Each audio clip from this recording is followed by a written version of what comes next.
In this mini lecture, we will look at some of the basics of marketing.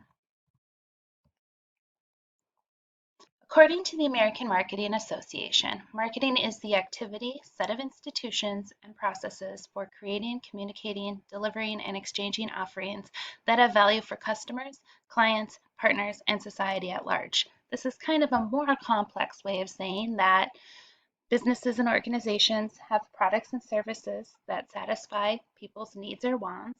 They communicate how their product or service satisfies those needs and wants, and people purchase them.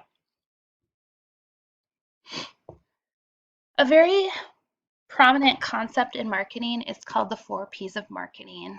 And this is something you'll hear over and over. So the 4 Ps include the product, so the brand, what benefits the product provides, or the service, and how it's packaged. Price, so this is the discounts, the price you sell it for, credit policies, etc. Place is how you distribute it, where you distribute it, where it's sold, how it's sold. And promotion is your advertising, sales promotion, and publicity. So when we're looking at marketing, we can choose to market using one of these 4 concepts or a combination of them. In marketing, the concept of customer relationship management is very important. This is often referred to as CRM, and this is an ongoing process of acquiring, maintaining, and growing profitable customer relationships by delivering value. It's often said that it is easier to keep a customer than to gain a new one. And this is true because once we have a customer, it's easier to keep them, and it's very expensive to try to get new customers either through outside sales, inside sales, or marketing activities.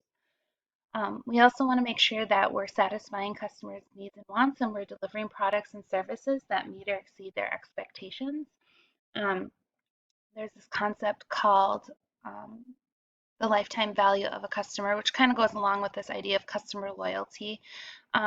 And basically, the lifetime value of a customer says that over a customer's lifetime, we can actually compute how much money they will spend. And so, if we look at the concept of it's easier to keep a customer, it costs us less to keep a customer. We know that approximately 80% of our sales come from 20% of our customers, and we can actually compute the value of that customer. And so that's why we want loyal customers who continually buy our products and services. One of the most important concepts in marketing is this concept of a target market. And a target market is the people or persons who are most likely to buy your product or service. And so we look at different aspects of what this might look like. So we say, well, what's the age, income, gender, education level? What are the demographics of our customer? Where do they live? What's their geographic location? What kind of lifestyle do they have? For example, if you're selling snowboards, you might have specific ages and income levels that you're targeting and maybe geographic locations where snowboarding is a thing, but you're also looking at that lifestyle of snowboarding. And then we also have the purchasing frequency, so how often they purchase, at what rate, what's their loyalty, and what's their attitude towards our product. And so when we're looking at our target market, we want to look at all of these aspects and choose those that best fit our consumer. And we can actually choose to target different, we have a broad target market, but we can choose to target different segments within that. So let's look at an example. So this is an example I found for organic protein bars. The key demographics here are ages range of 18 to 35, with about half being male and female. So that would be the demographics that we're targeting. Our psychographics are people who strive to eat food that's nutritious, people that like to hang out with their friends in nature, and they feel loyal towards our brand. They talk about some channels. They talk about what type of marketing channels they prefer. So here we know that 18 to 35-year-olds really like Instagram, YouTube, and Twitter. Surprisingly, Facebook is for people that are older than 35, so more mature audiences. And the content type of this target market is social media posts, videos, and event marketing. And so what we might see is they might actually break this out into different segments where they have one that's targeted towards females that want to be healthy and another advertising campaign that's targeted towards males who want more performance in their protein bar. And they'll have one large target market, but they'll have different segments within that they'll have different messages for. So for this protein bar, they might have a message for towards women that it's a healthy option, low calorie, etc. And for men, they might promote that it's high in protein and builds muscle, just depending on what the message is and who they're talking to.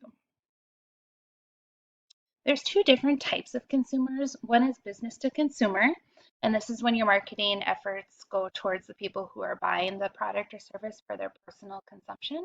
We often call these the end consumer. And then there's business to business, and these are efforts towards people who are buying products or services, either to assist with their business operations or as a component in their products or services. So, for example, if you are a restaurant owner, your food supplier will be selling to you. So that's business to business. So food supplier sells to the restaurant. That's business to business. And then the restaurant sells to families and individuals, and that's business to consumer. We also talk about this concept of consumer behavior, and these are basically people's actions when they're buying, using, and discarding goods and services. I like to think of this as basically why people buy the things they buy. What's the psychology behind it? And so we can study this as well. So some things we look at are the consumer buying process. So consumers have to realize they have a need for something. And so as marketers, we want to tell them what that need is. So let's use the restaurant example. We want to tell people that you're hungry. That's your need. So when I'm hungry, I do an information search. So I think, well, I could cook or I could go to a restaurant. I'm going to get out my phone and see what's around me. They look at the different alternatives. I say, I think I'm going to go to Subway today because it's a little bit healthier, or so it makes me feel like it's healthier. And I make a purchase decision. And then you have a post-purchase evaluation and say, was that good or was it not good? When we're unhappy with a purchase, we call that cognitive dissonance or buyer's remorse. And that's something that when we are developing products and services and providing products and services, we really want to eliminate that. So cognitive dissonance, cognitive dissonance and buyer's remorse are not a good thing. Right? The business buyer behavior is a little bit different. Usually there's purchasing requirements and specifications that need to be followed. People use a much more specific criteria and use what we would call rational decision making because it's done at an organizational level. There's a lot of input from a lot of different sources. It's much more process oriented, and a lot of times the goods and services are customized or highly customizable, and then pricing is a huge factor. The benefit of business to business marketing is that businesses tend to purchase in larger quantities, so you have larger sales. So you have less sales, but the the quantity sold within each batch is larger versus consumers where it's a lot of buying one or two items. And so you can even see that the stage of organizational buying looks a little bit different. Problem recognition, need description, and then we have product specifications. We look for suppliers, we solicit proposals, you select a supplier. Hopefully they work out and you continue to do routine orders and you continue to review their performance. Another important aspect in marketing is marketing research. This is the process of gathering, interpreting, and applying information. We want to use marketing research to find external opportunities and threats. So what are things that we can take advantage of in the marketplace and what could potentially hurt us? Monitor and predict customer behavior and trends. We want to identify which elements of the marketing mix we should use. So we saw in that example of the target market that the consumers for that protein bar were younger and they preferred social media. So we would do our research to identify that we should use social media and identify the right channels. And then we want to be able to research the industry and what our competition is doing as well. So there's two types of research that are done. The first one that's always preferred is secondary, and this is information that's already been collected. We can look at industry reports, census data, we can read articles in trade publications, um, anything that can help to provide us with insights of that will be helpful to us. And then the second is primary data, and this is data that we collect for very specific purposes. So we can look at our sales data, we can look at our analytics on our websites and social media. We'll talk about that in another video about what that is. We could do focus groups. These are just interviews with customers or potential customers with 6 to 12 people. We could do a survey, we can interview people, we could just get comment cards, and that's a source of primary information. So we always prefer secondary because it's collected and it's cheaper and it's easier, but sometimes we really need to collect primary information to tell us what we need to know. All right. And so we kind of talked a little bit about how we find industry information. And so you can, again, look at industry reports, trade publications, news articles. And a lot of times, if you're a business owner or you're in an industry, you have a pulse on what's going on. We also want to be able to look up our competition and what they're doing. And so there's 3 types of competition. There's direct competitors, indirect competitors, and substitute products. So let's assume that you're an Applebee's restaurant, all right? So you are a franchise and you bought into an Applebee's restaurant. Your direct competitors are going to be those that are very similar, like Olive Garden, Ground Round, Red Lobster.